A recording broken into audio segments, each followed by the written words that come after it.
DYFI বাঁকুড়ার Facebook পেজে সকলকে স্বাগত। আজকে আপনাদের সঙ্গে বর্তমান এই করোনা পরিস্থিতি সম্পর্কে কিছু মত বিনিময় করার জন্য ডিওয়াইএফআইয়ের জেলার কর্মকর্তারা আমাকে আহ্বান করেছিলেন। তদ অনুযায়ী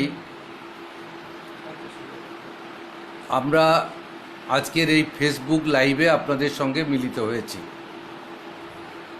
খুব সাদা মাঠা কিছু কথা আমি আপনাদের সামনে আলোচনা করতে চাই। আপনারা জানেন যে এই যে লকডাউন পরিস্থিতি, এ সম্পর্কে আমাদের কারো কোনো অভিজ্ঞতা নেই। মানে যে বয়সের মানুষই জীবিত থাকুন না কেন, আমরা এত দীর্ঘ সময় ধরে লকডাউন আমরা কখনো দেখিনি। এখন করোনা ভাইরাসকে আটকানোর জন্য, তার সংক্রমণ কতটা থামাতে পারি, সেই কারণে আমাদের দেশে শুধু নয়, পৃথিবীর অন্য দেশেও এই ধরনের লকডাউন একটা পদ্ধতি হিসাবেই স্বীকৃত হয়েছে।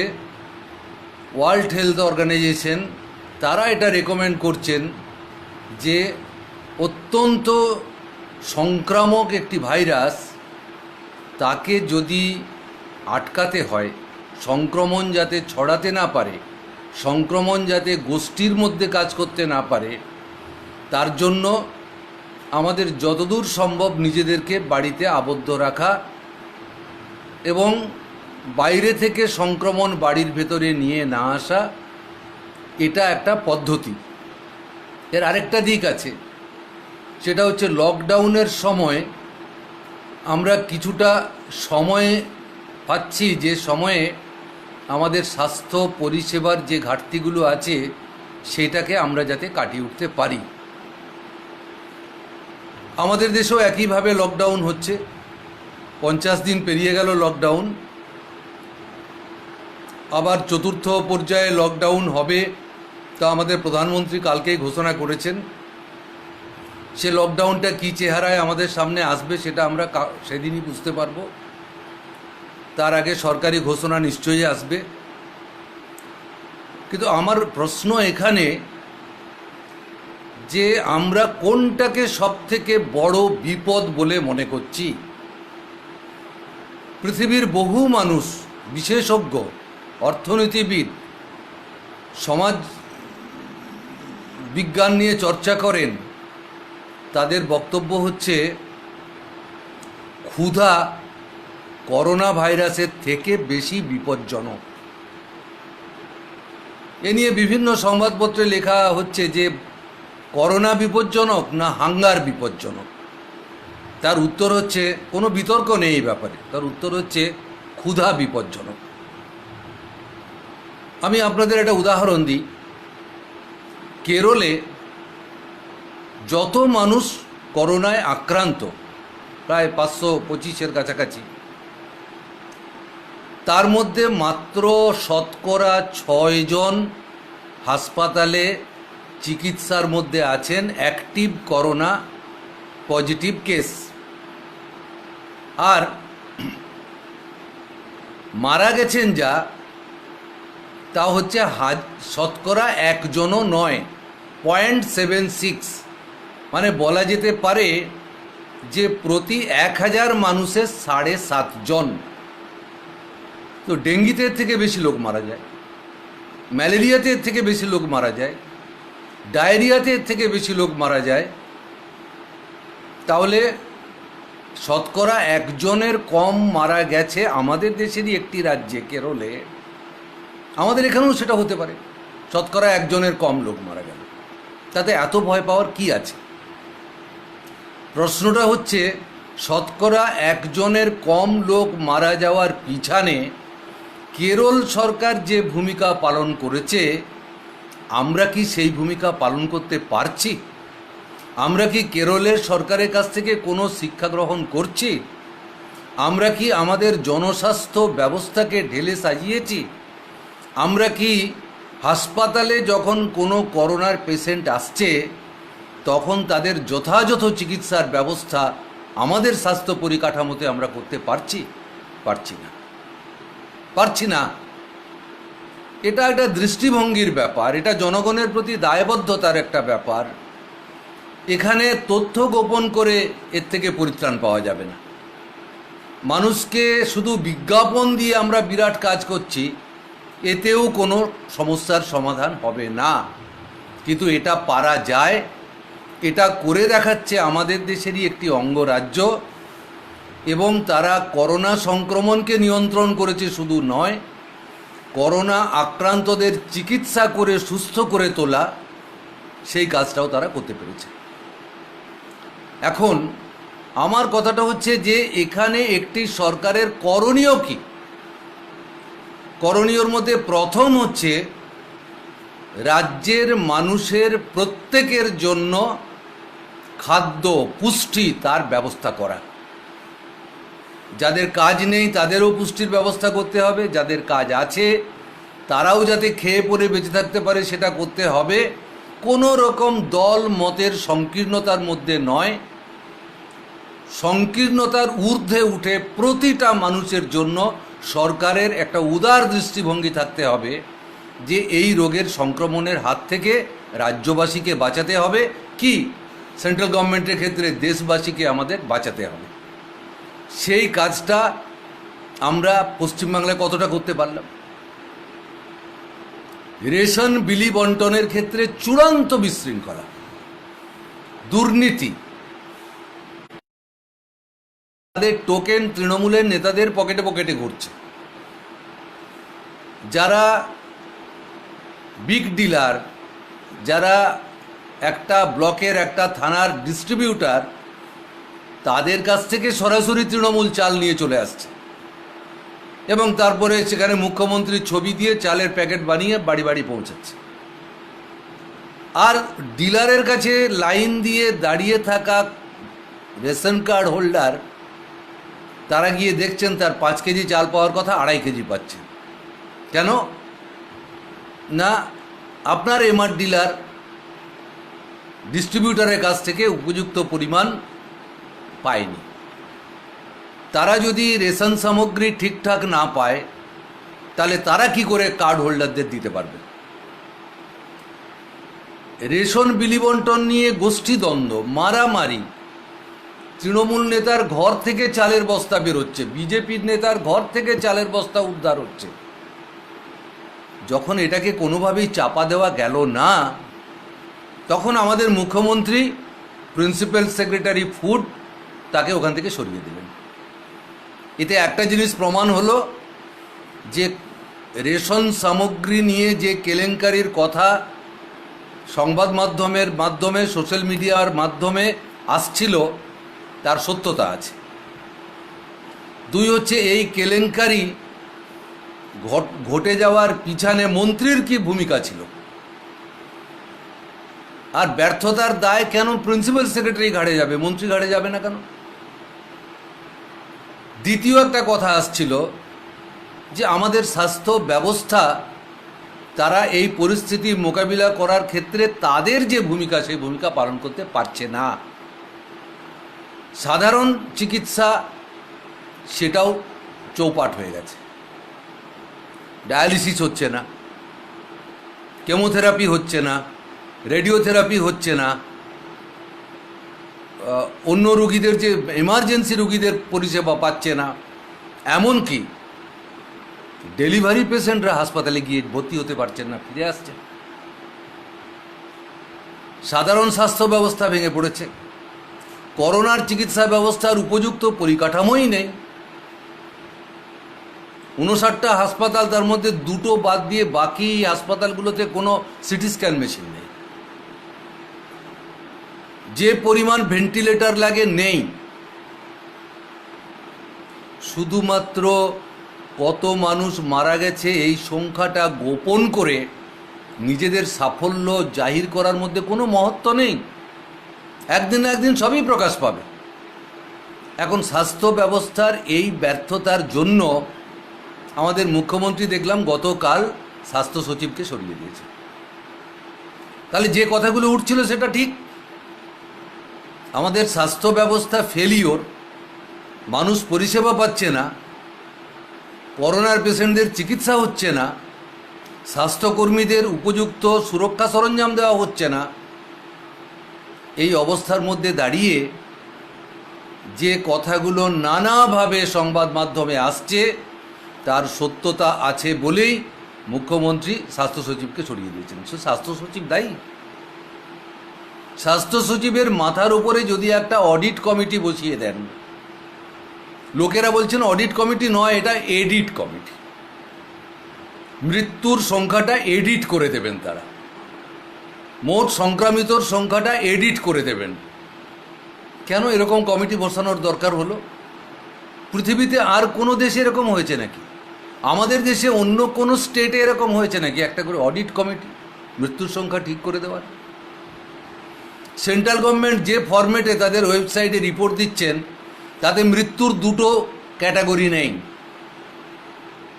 আমাদের এখানে দুটো category, death due to Covid আর ডেথ ডিউ টু কোমরবিডিটি, অন্য কোথাও নেই। এও সংখ্যাটা চাপা দিয়ে মানুষকে মিসগাইড করবার একটা চেষ্টা। সত্যি কি চাপা দিতে পারলেন? এখন তো সংক্রমণ উত্তরোত্তর বাড়ছে, লাফিয়ে লাফিয়ে আমরা ওপরের দিকে উঠছি। এই অবস্থা চলতে থাকলে আমাদের সামনে একটা ঘোরতর বিপদ। এই দুটো জায়গাতেই আমাদের এই লকডাউনের পিরিয়ডে বড় কাজ ছিল। একটা হচ্ছে মানুষকে খাদ্য সরবরাহ করো, আর একটা হচ্ছে চিকিৎসা ব্যবস্থাকে ঢেলে সাজাও যাতে সাধারণ চিকিৎসা, করোনার চিকিৎসা এবং করোনা সংক্রমণ প্রতিরোধ, এই তিনটে কাজ আমরা ভালো করে করতে পারি। বলুন, এবার আসুন, লকডাউন কতদিন চলবে আমিও জানি না, আপনিও জানেন না, মুখ্যমন্ত্রীও জানেন না, প্রধানমন্ত্রীও জানেন না। এটা নির্ভর করছে করোনা সংক্রমণের গতিটাকে আমরা চেক করতে পেরেছি কিনা, কমছে কিনা। যদি দেখা যায় সমান তাহলে এই গতিতে এগিয়ে যাচ্ছে, তাহলে লকডাউনে এগিয়ে যাবে। কিন্তু এখানে প্রশ্নটা হচ্ছে, অর্থনীতিকে যদি বাঁচিয়ে রাখতে হয় তাহলে লকডাউন তুলতে হবে, আর সংক্রমণকে যদি থামিয়ে রাখতে হয় তাহলে লকডাউন চালিয়ে যেতে হবে। সরকারের সামনে পথ কি? অর্থনীতিকে বাঁচাতে গেলে লকডাউন চলবে না, আবার করোনার সংক্রমণকে থামিয়ে রাখতে গেলে লকডাউন রাখতে হবে। মধ্যপন্থা, এবার বাস চলবে, এবার ট্রেন চলবে, এবার এসেন্সিয়াল সার্ভিস, মদের দোকান খোলা হবে। যে দোকানগুলো এসেন্সিয়াল সার্ভিসের মধ্যে পড়ে না তাও খোলা হবে। বাজারে যথারীতি জটলা শুরু হয়ে গেছে। সকালবেলায় আপনি জেলা শহর হোক আর রাজধানী শহর হোক আর কোনো একটা ব্লক হেডকোয়ার্টার হোক, আপনি সকালবেলায় বেরোলে দেখতে পাবেন যখন লকডাউন ছিল না তখন বাজারের যা অবস্থা প্রায় সেই অবস্থা। আসলে মানুষের যদি কাজ না থাকে তাহলে তার আয় উপার্জন থাকবে না, তার যদি উপার্জন না থাকে তাহলে সে কেনাকাটা করতে পারবে না, খাদ্য, ওষুধ, অন্য অত্যাবশ্যকীয় পণ্য কোনোটাই সে সংগ্রহ করতে পারবে না। আপনি তো লক করে দিয়েছেন সব, পেটটা তো লক করতে পারেননি, রোগ জ্বালা আসার রাস্তাটা তো লক করতে পারেননি। তাহলে মানুষের যখন প্রয়োজন হবে তখন মানুষ কারো কথা শুনবে না, লকডাউন ভেঙেই বাড়ি থেকে বেরিয়ে আসত। সে তো এক মহাবিশৃঙ্খলা। এরকম বিশৃঙ্খল পরিস্থিতিতে কি এত বড় সংক্রমণের বিরুদ্ধে লড়া যায়? সমস্ত মানুষকে ঐক্যবদ্ধ করে এই সংক্রমণ, এই মহামারী, এর বিরুদ্ধে যদি লড়াই করতে হয় তাহলে কে কোন দল করে, কে কোন মতের, কে কোন জাতের, কে হিন্দু, কে মুসলমান, কে খ্রিস্টান, এসব কোনো কিছু বিচার করা চলবে না। আমাদের সরকারকেই উদ্যোগ নিতে হবে যে আসুন সবাই একসাথে করোনা ভাইরাসের সংক্রমণের বিরুদ্ধে আমরা লড়াই করি, ঐক্যবদ্ধভাবে লড়াই করি। আপনার পেটের ক্ষুধা, কোনো চিন্তা নেই, সরকার আছে, আপনার বাড়িতে রেশন পৌঁছে দেবে। আপনার রোগ অসুখ করলে বিনা পয়সায় আমার হাসপাতাল চিকিৎসা করবে। আমরা সময় মতো এই করোনাকে সংক্রমণ বন্ধ করতে পারলে ছেলে মেয়েরা যে অনিশ্চয়তার মধ্যে রয়েছে, কবে তার স্কুল খুলবে, একটা বছর তার লস হয়ে গেল কি না, ফাইনাল পরীক্ষার আগে সিলেবাস শেষ হবে কি না,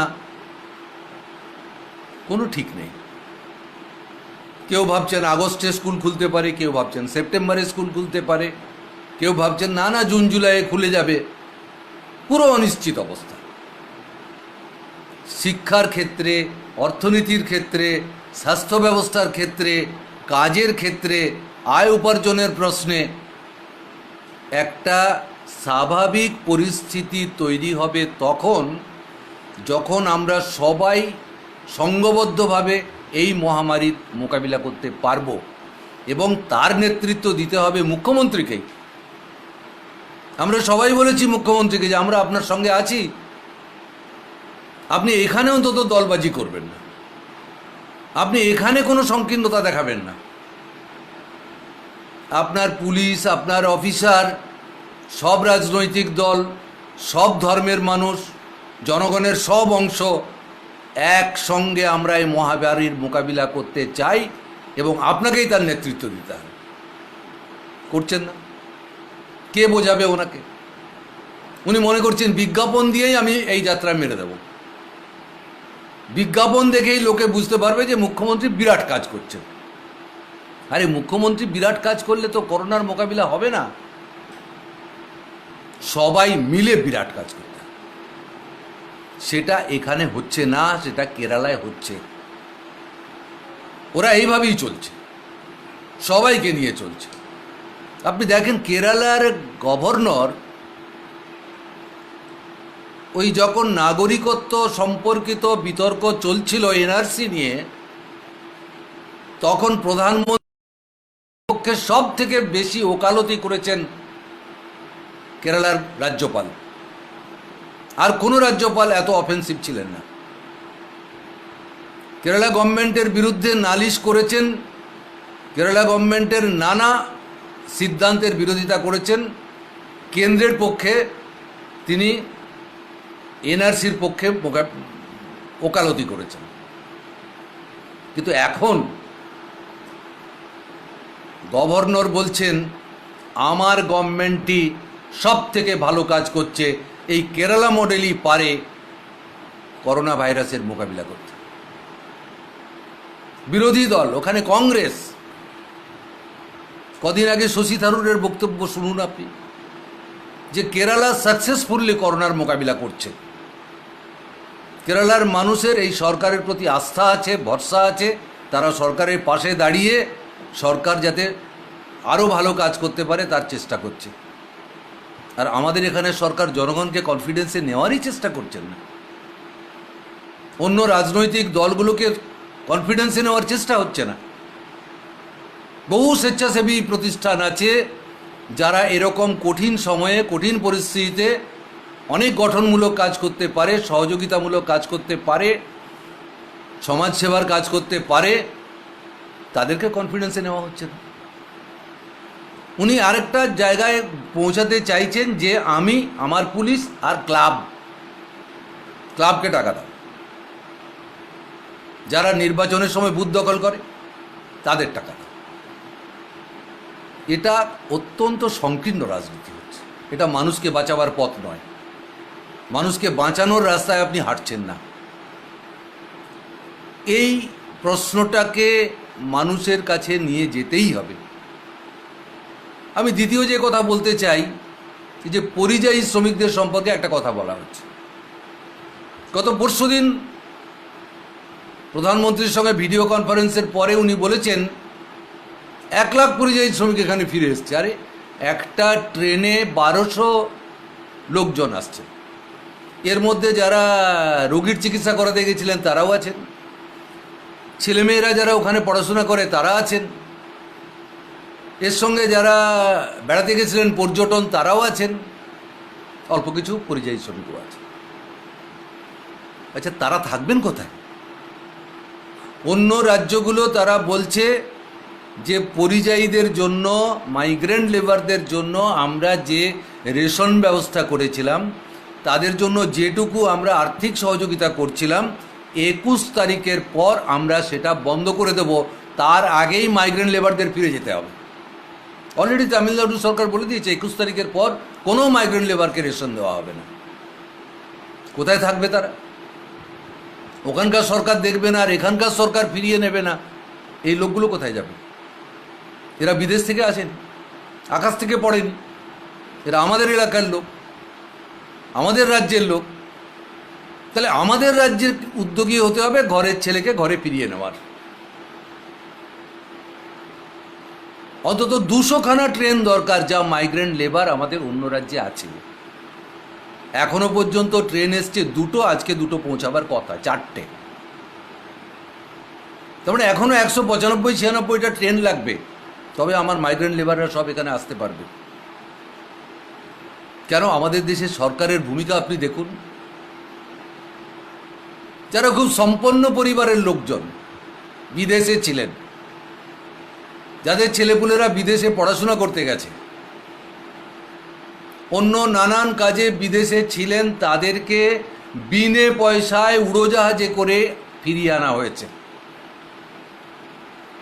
আমরা আপত্তি করিনি, বলেছি ভালো কাজ। শুধু ফিরিয়ে আনা হয়েছে নয়, তারা প্লেনে করে করোনাও নিয়ে এসছে। এই তো আমাদের মুখ্যমন্ত্রীর দপ্তরেই কাজ করেন একজন অ্যাসিস্ট্যান্ট সেক্রেটারি হোম, তার ছেলে তো করোনা নিয়ে এখানে এসছেন এবং আইসোলেশনে গেলেন না, কোয়ারেন্টাইন সেন্টারে গেলেন না, বাড়ি চলে গেলেন, তারপরে ছড়ালেন। তারপরে প্লেনে করে, বিনে পয়সায় প্লেনে করে যাদের ফিরিয়ে আনছেন, তারা করোনা সহ ফিরছেন।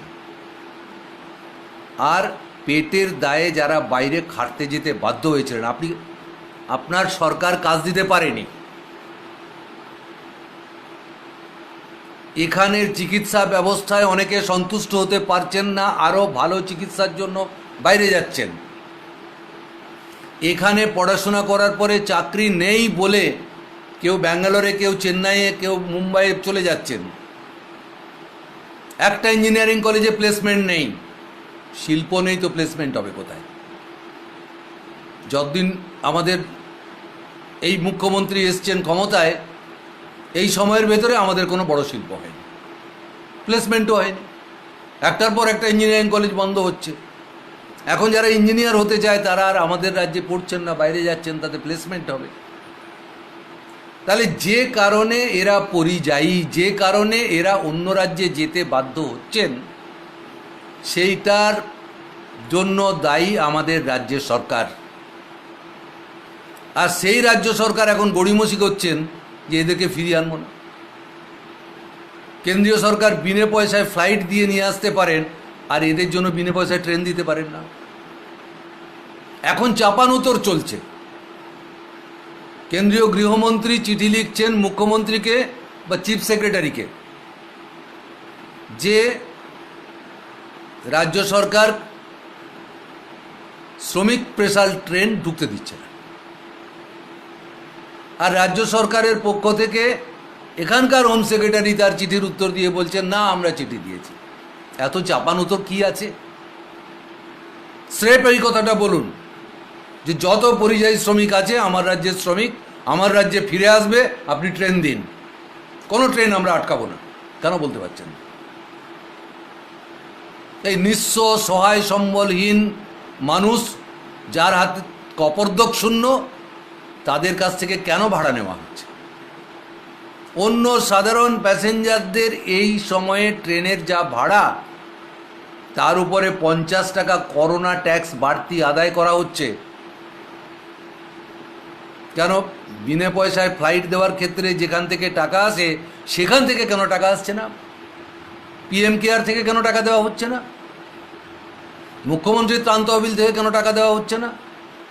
রাজ্য সরকারের কোষাগার থেকেই বা কেন টাকা দেওয়া হবে না? এরা তো আমাদের রাজ্যের মানুষ। এরা 1.5 মাস ধরে কোনো কাজ নেই, কোনো উপার্জন নেই, বিদেশ বিভুঁইয়ে পড়ে আছেন, কোথা থেকে এরা টাকা দেবেন? করোনা একটা জিনিস পরিষ্কার করে দিয়েছে আমাদের কাছে, একটা জিনিস পরিষ্কার করে দিয়েছে যে কোন সরকার কাদের পক্ষে। এরা যে গরিব শ্রমজীবী মানুষের পক্ষে নন, এদের ভূমিকাই সেটা প্রমাণ করে দিচ্ছে। যারা এখানে আছেন, যাদেরকে কাজ দেওয়া সম্ভব, 100 দিনের কাজের যে আইন আছে তাতে বলা হয়েছে কোনো মহামারী, কোনো দুর্বিপাক, খরা, বন্যা, প্রাকৃতিক বিপর্যয় যদি হয় তাহলে 100 দিনের পরিবর্তে 150 দিন কাজ দেওয়া হবে। কেন এখনও কেন্দ্রের সরকার, রাজ্যের সরকার ঘোষণা করছে না যে এই প্যান্ডেমিকের বছরে 150 দিনই কাজ দেওয়া? কেন ঘোষণা করছে? প্রত্যেক বছর ডিসেম্বর মাসের মধ্যে গ্রাম পঞ্চায়েতগুলিকে অ্যাকশন প্ল্যান রেডি করে কেন্দ্রের অ্যাপ্রুভ্যালের জন্য পাঠাতে হয়। সবাই পাঠিয়েছেন। অ্যাকশন প্ল্যান মানে হচ্ছে এক একটা বুথে কতগুলো স্কিম হবে সেই স্কিম চূড়ান্ত করে পাঠানো, এবং এই অ্যাকশন প্ল্যান অনুযায়ী 1 এপ্রিল থেকে নর্মালি কাজ হওয়ার কথা। তাহলে স্কিম নেই এমনটা নয়, স্কিম আছে, অ্যাপ্রুভ স্কিম আছে। টাকার অ্যালটমেন্ট নেই তা নয়, টাকার অ্যালটমেন্ট এসে গেছে। কেন সব বুথে আমরা 100 দিনের কাজ চালু করতে পারলাম না? এই কর্মহীন মানুষগুলোর প্রতি বিন্দুমাত্র দরদ থাকলে প্রত্যেকটা বুথে কাজ চালু হয়ে যেত। এখানেও রাজনীতি হচ্ছে, কিছু লোককে কাজ দেব, কিছু লোককে কাজ দেব না। প্রত্যেক বুথে ওদের যারা সুপারভাইজার ইত্যাদি আছে তাদের কাছে একটা লিস্ট আছে, সেই লিস্ট ধরে ধরে তারা কিছু লোককে কাজ দেয় আর কিছু লোককে কাজ দেয় না। এই সংকীর্ণতার বাইরে বেরোতে হবে।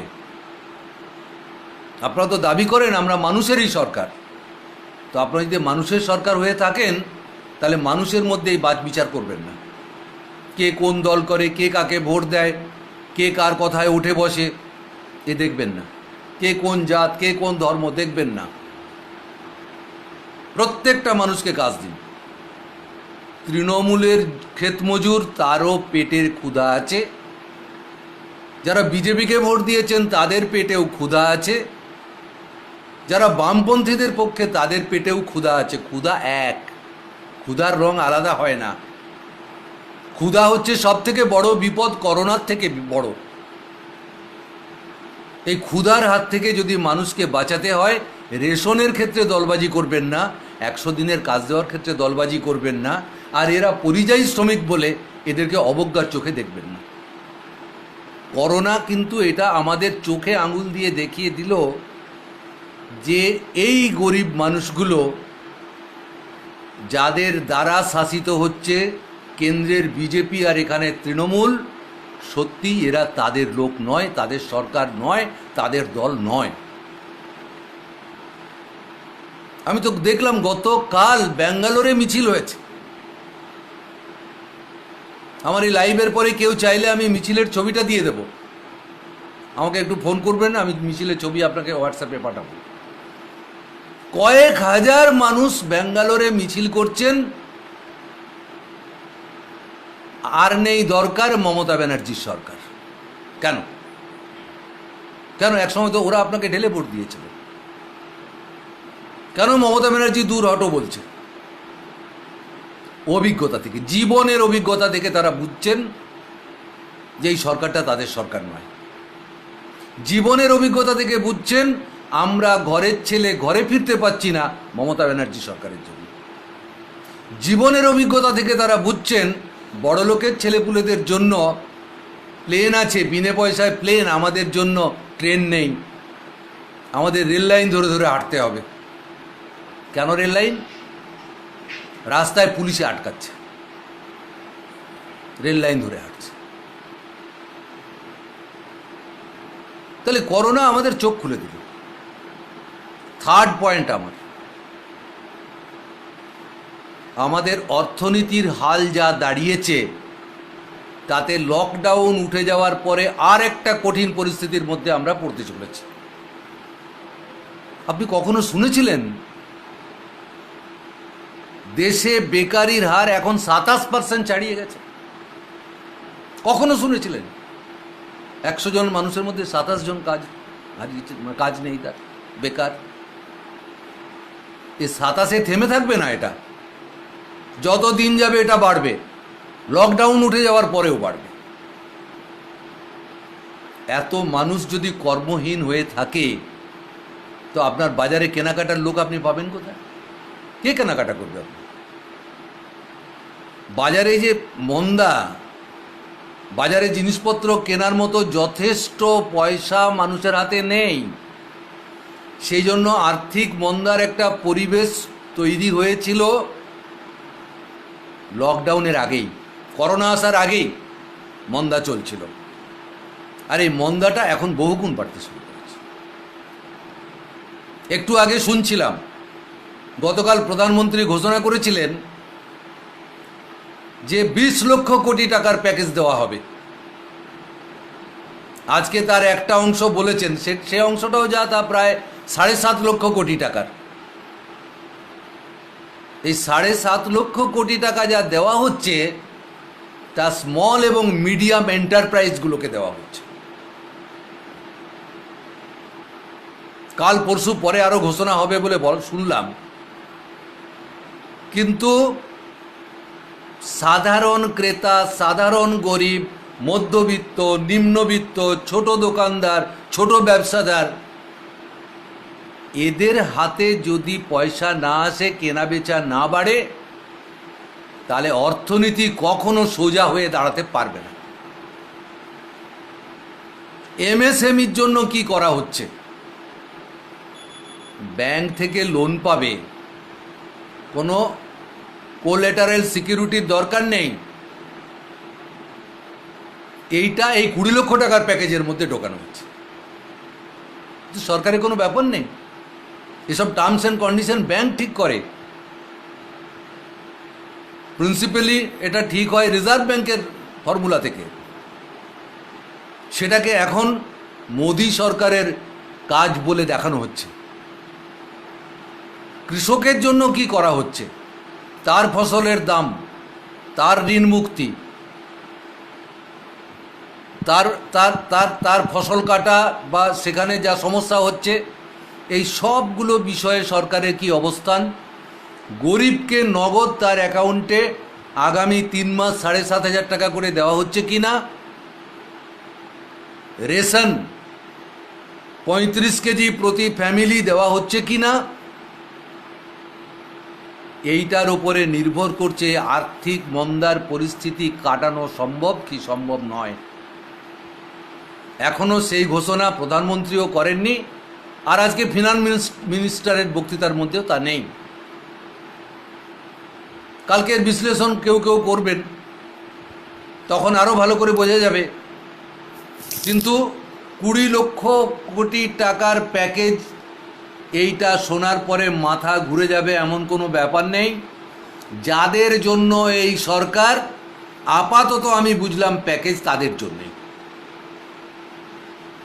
200 কোটি টাকা পর্যন্ত সরকার কোনো প্রকিউরমেন্ট করলে তার টেন্ডার গ্লোবাল টেন্ডার হবে না, যাতে আমাদের দেশের যারা এন্টারপ্রাইজ আছে তারা সেই টেন্ডারে পার্টিসিপেট করতে পারে, কঠিন প্রতিযোগিতার মধ্যে পড়তে না হয়।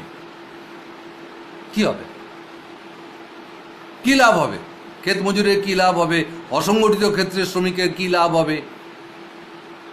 মধ্যবিত্তের কি লাভ হবে? নিম্নবিত্তের কি লাভ হবে? কোনো লাভ হবে না, কোনো লাভ।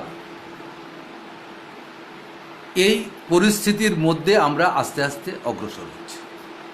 বহু শিল্প বন্ধ, বাজারে বহু জিনিসের সাপ্লাই নেই। ইতিমধ্যেই এসেন্সিয়াল কমোডিটিসের দাম প্রায় 50% বেড়ে গেছে। 100 টাকার জিনিস 150 টাকায় বিক্রি হচ্ছে, 100 টাকার ওষুধ 200 টাকায় বিক্রি হচ্ছে। কৃত্রিম অভাব তৈরি করা হচ্ছে। আর যারা ল অ্যান্ড অর্ডার দেখবার দায়িত্বে, যারা এইসব ক্ষেত্রে ল এনফোর্সমেন্ট করবার পুলিশ বা প্রশাসন, তাদের টিকিটই দেখতে পাওয়া যায়, কোনো ভূমিকা নেই। সেজন্য এই কঠিন পরিস্থিতি মোকাবিলা করার ক্ষেত্রে আমাদের সামনে পথ আছে, কিন্তু সেই পথে সবাইকে নিয়ে হাঁটাটাই হচ্ছে মূল কথা। কেন্দ্রের সরকার রাজ্যের সরকারের সমালোচনা করাই আমার এই বক্তব্যের একমাত্র উদ্দেশ্য তা নয়। সমালোচনা থাকলে সমালোচনা করতে হয়, কিন্তু এই অতিমারির বিরুদ্ধে যে লড়াই, সে লড়াইয়ে আমরা উভয় সরকারের সঙ্গে থাকতে চাই, গঠনমূলক মনোভাব নিয়ে থাকতে চাই, ত্যাগ স্বীকার করতে চাই, কষ্ট স্বীকার করতে চাই, কিন্তু এই লড়াইটা কোনোভাবে দুর্বল হোক এটা আমরা চাই না। এই যে ডিজাস্টার ম্যানেজমেন্ট অ্যাক্ট লাগু হয়েছে, এ তো আমরা যারা সহযোগিতা করতে চাই তাদের উপরে প্রয়োগ করা হচ্ছে। আমরা কিছু ন্যায়সঙ্গত কথা বলবার জন্য যখন প্রশাসনিক আধিকারিকদের কাছে যাই, তখন প্রশাসনিক আধিকারিকদের বক্তব্য হচ্ছে না না, কোনো ডেপুটেশন নেওয়া হবে, মানে আপনাদের কোনো কথা শোনা হবে না, অল পলিটিক্যাল পার্টির মিটিং করা হবে না, আমরা ত্রাণ বিলি করতে চাইলে আমাদের সুযোগ দেওয়া হবে না, রুলিং পার্টির লোকেরা বুকে একটা করে ব্যাচ লাগিয়ে ঘুরে বেড়াবেন, কারণ তাদেরকে পাস দিয়েছে, এসপি পাস দিয়েছেন, ডিআইবি পাস ইস্যু করেছেন, আমরা চাইলে পাস ইস্যু করেন না কেন? আমরা ব্লাড ডোনেশন ক্যাম্প করতে গেলে পারমিশন দেন না কেন? এটা অনেক মানুষ জানেন না, মানুষকে জানানোর জন্য এই কথাগুলো বলতে হচ্ছে। আমরা আমাদের শরীরে অতিরিক্ত ব্লাড তৈরি হয়েছে বলে ডিওয়াইফাইয়ের কমরেডরা কিছুটা ব্লাড কমাবার জন্য ওখানে যায়, ব্যাপারটা এরকম নয়। হাসপাতাল থেকে খবর আসছে ব্লাডের জন্য অপারেশন হচ্ছে না, আমাদের দায়িত্ব হচ্ছে যে চলো ব্লাড ব্যাংকে চলো, ব্লাড দাও, যে মানুষটার অপারেশন হলে সুস্থ হয়ে বাড়ি যেতে পারবে তার পাশে দাঁড়াও। এইটা সরকার সহ্য করতে পারছে না। এরা সবাইকে নিয়ে চলবেন? আরে বাবা, তৃণমূলের ব্লাড তো আমরা নিচ্ছি না, ডিওয়াইফাই ছেলেরা ব্লাড দেবে, তাতে কেন? এটা তৃণমূল তো দুটো ব্লাড ডোনেশন ক্যাম্প করতে পারে। আমি তৃণমূলের নেতাদের আমাদের জেলার ক্ষেত্রে দেখলাম যে কেউ সভাধিপতি ছিলেন, কেউ মিউনিসিপ্যালিটির চেয়ারম্যান, তারা রাজা হরিশ্চন্দ্রের রোল প্লে করছেন, শ্মশানে মৃতদেহ পোড়ানোর কাজ। রাজা হরিশ্চন্দ্রকে দেখেছিলাম এই ভূমিকায়, আর আমাদের প্রাক্তন সভাধিপতিকে দেখলাম এই ভূমিকায়। ব্লাড দিতে পারেন না, স্বচ্ছতার সঙ্গে ত্রাণ বিলি করতে দিতে পারেন না, স্বচ্ছ উদার মনোভাব নিয়ে 100 দিনের কাজ করতে পারেন না, ঘরের ছেলেকে ঘরে ফিরিয়ে নিতে পারেন না।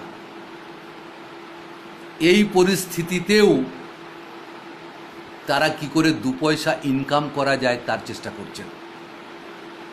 আরে এটাই ওদের অভ্যাস, তৃণমূল অভ্যাসের দাস, যেখানে যাবে সেখানেই চুরি করবে। করোনার হিড়িক এসছে, এখন 2 পয়সা কামাতে হবে, অন্য কামানোর সুযোগ নেই। 100 দিনের কাজ হচ্ছে না, তাহলে এক কাজ করো, রেশন কিছুটা ঝেড়ে দাও। আমি আবারও মুখ্যমন্ত্রীকে বলব, উনি জানেন, উনি মাঝে মাঝে বলেন রেশন নিয়ে কোনো দুর্নীতির কথা আমি শুনবো না, আবার তারপরের দিনে দেখা যায় যে দুর্নীতি হচ্ছে, মারপিট হচ্ছে, লোকেরা তাড়া করছে তৃণমূলকে, এইসব ঘটনাও ঘটছে। আমি শেষ করতে চাই এই কথা বলে, এখনো সময় আছে।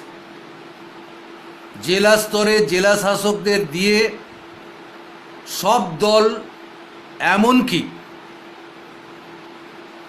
যারা স্বেচ্ছাসেবী সংস্থা আছে তাদেরও ডাকুন, সবাই মিলে ঐক্যবদ্ধভাবে এই লকডাউন পিরিয়ডে সবাই যাতে লকডাউনের শর্ত মেনে করোনা প্রতিরোধে ঝাঁপিয়ে পড়তে পারে, সবাইকে সামিল করুন, সংকীর্ণতা দেখাবেন না, পুষ্টির ব্যবস্থা করুন, কাজের ব্যবস্থা করুন,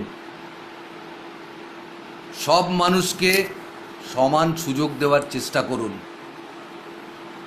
আর এদের উপেক্ষা করবেন না। মধ্যবিত্তের অবস্থা ভালো নেই, নিম্নবিত্তের অবস্থা ভালো নেই, আমাদের হকারদের অবস্থা আরও খারাপ। ঠেলাগাড়ি নিয়ে বাজারে যারা ব্যবসা করে তারা খেতে পাচ্ছে না।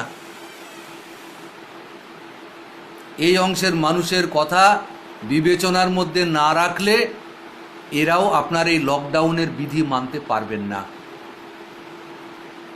সেই জন্য আমি যুব বন্ধুদের বলবো, আপনারা এখনো পর্যন্ত যে ভূমিকা পালন করেছেন বাঁকুড়া জেলার ক্ষেত্রে, ত্রাণ সংগ্রহ এবং ত্রাণ বিলি বন্টন করা, কোথাও স্যানিটাইজার বিলি করা, সাবান বিলি করা, আর ব্লাড ব্যাংকে গিয়ে লাইন দিয়ে ব্লাড ডোনেট করা, আপনারা আপনাদের এই গৌরবময় ভূমিকা চালিয়ে যান। এই দুর্দিনে ডিওয়াইএফআই ছাড়া আর্তের পাশে এই বিপদ মোকাবিলা করার লড়াইয়ে আর কাউকে এইভাবে দেখা যায় না, আগেও দেখা যেত না। যেখানে দু পয়সা কামাবার সুযোগ আছে সেখানে দেখতে পাবেন ধান্দাবাজিতে ওরা আছে, কিন্তু শরীরের রক্ত দিয়ে মানুষের সেবা করা, এতে আপনি পাবেন না ওদের।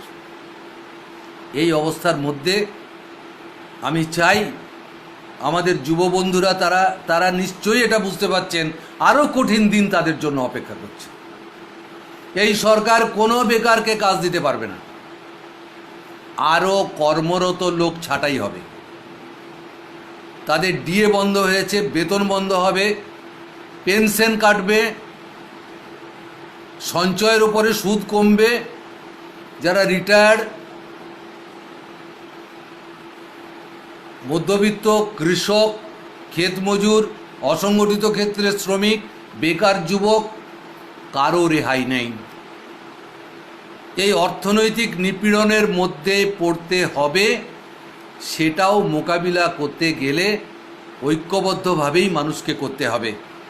আমরা চাই সরকার এই করোনা মোকাবিলা এবং আমাদের অর্থনীতির পুনরুজ্জীবনের সংগ্রাম, এই দুটোর ক্ষেত্রে তারাই নেতৃত্ব দিন। আমরা সঙ্গে আছি, সব ধরনের সহযোগিতা আমাদের কাছ থেকে পাওয়া যাবে। লকডাউন যাতে সাকসেসফুলি হতে পারে আমরা সেটা চেষ্টা করেছি, এখনও করে যাচ্ছি। সংক্রমণ যাতে ছড়াতে না পারে এখনও আমরা চেষ্টা করে যাচ্ছি। হাসপাতাল পরিষেবা যাতে আরও ভালো হয় তার জন্য ডাক্তার, স্বাস্থ্যকর্মীরা বীরের মতো লড়াই করে যাচ্ছে। কিন্তু আমি যা দেখছি তাতে তো খুব একটা ভরসা পাচ্ছি না। এই স্বাস্থ্যকর্মীদের পাশেও সরকার দাঁড়াতে পারছে না। তারা যাতে সাহসের সঙ্গে কাজটা করতে পারে সেইটুকু ব্যবস্থা এখনো পর্যন্ত সরকার করে উঠতে পারল না। 50-52 দিন সময় পাওয়ার পরে ডাক্তাররাই যদি এই রোগটার সংক্রমণ ছড়ায়, নিজেরা সংক্রমিত হয় এবং মারা যান, তাহলে অন্য স্বাস্থ্যকর্মী, অন্য ডাক্তারদের কাছে কি বার্তা যাবে? তারা তো এই কথাটাই বলতে চাইছেন যে আমরা রোগের চিকিৎসা করব, কিন্তু আমরাই রোগাক্রান্ত হয়ে যাচ্ছি এবং আমাদের কাছ থেকে আর 5টা রুগী যারা আমার কাছে চিকিৎসা করে সুস্থ হতে এসেছিলেন তারা আমার কাছ থেকে সংক্রমিত হচ্ছে। চলতে পারে এটা? কাজে এটা আমি আপনি ভেবে কিছু করতে পারবো না, সরকারকে দেখতে হবে। সরকার এই কাজগুলো করুন, আমরা আপনাদের পূর্ণ সমর্থন করব, কিন্তু যে রাস্তায় আপনারা হাঁটছেন সেটা বিপজ্জনক। গোপন করতে গিয়ে, লাশ গোপন করতে গিয়ে, প্রকৃত চিত্রটা মানুষের চোখের আড়াল থেকে সরাতে গিয়ে আমাদের বিপদ অনেক বেড়েছে। আর যাতে বিপদ না বাড়ে তার জন্য সতর্কতামূলক বক্তব্য আমি আপনাদের কাছে রাখছি। আর ভুল করবেন না, আর অন্যায় করবেন না, বাংলার মানুষকে আর গভীর বিপদের দিকে ঠেলে দেবেন না। এটা এমন কোনো বিপদ নয় যে বিপদ থেকে আমরা পরিত্রাণ পেতে পারি না। পারি। কেরালা যদি পারে আমরা পারি, ভিয়েতনাম যদি পারে আমরা পারি। কিউবা যদি পারে আমরা পারি। আপনি দেখেছেন গত পরশুদিন কেরালা ডাক্তার এবং স্বাস্থ্যকর্মী পাঠিয়েছে গুজরাটে, মোদির গুজরাট মডেল, সেখানে পাঠিয়েছে। মহারাষ্ট্রে পাঠাবার প্ল্যান করছে। মমতা ব্যানার্জি চাইলে এখানে পাঠাবে। তারা এতটা কনফিডেন্ট যে তারা কেরালায় যেভাবে সে সংক্রমণটা মোকাবিলা করেছেন সেই অভিজ্ঞতা দিয়ে অন্য রাজ্যগুলোকে সাহায্য করা। আমরা তো একটা দেশের অবিচ্ছেদ্য অংশ, আমরা শুধু কেরালার কথা ভাববো কেন? এই মনোভাব নিয়ে যদি তারা কাজ করতে পারেন তাহলে আমার সরকার কেন আরেকটু উদার হতে পারবেন না, সংকীর্ণতার ঊর্ধ্বে উঠতে পারবেন না? আমার তো মনে হয় যে আমাদের বর্তমান মুখ্যমন্ত্রীর পক্ষে এই কাজটা সম্ভব নয়। উনি কিছুদিন বিশ্রাম নিন, ওনার দলেরই আরেকজন কাউকে দায়িত্ব দিন। উনি স্বাস্থ্য দপ্তরে ফেলিওর, ওনার হাতে আছে হোম দপ্তর, সেখানেও ফেলিওর। উনি একাই সবকটা প্রিন্সিপাল সেক্রেটারিকে নিজের নির্দেশে ব্যবহার করেন। আর এখন ব্যর্থতার দায় আমলাদের উপর চাপিয়ে না দিয়ে নিজে ব্যর্থতার দায় মাথায় নিয়ে কিছুদিন বিশ্রামে থাকুন। করোনা মোকাবিলার পরে আপনি আবার এসে নবান্নের গদিতে বসবেন। এই কথা বলে যারা আমার বক্তব্য শুনলেন তাদের সকলকেই অভিনন্দন, ধন্যবাদ জানিয়ে আমার বক্তব্য শেষ করছি।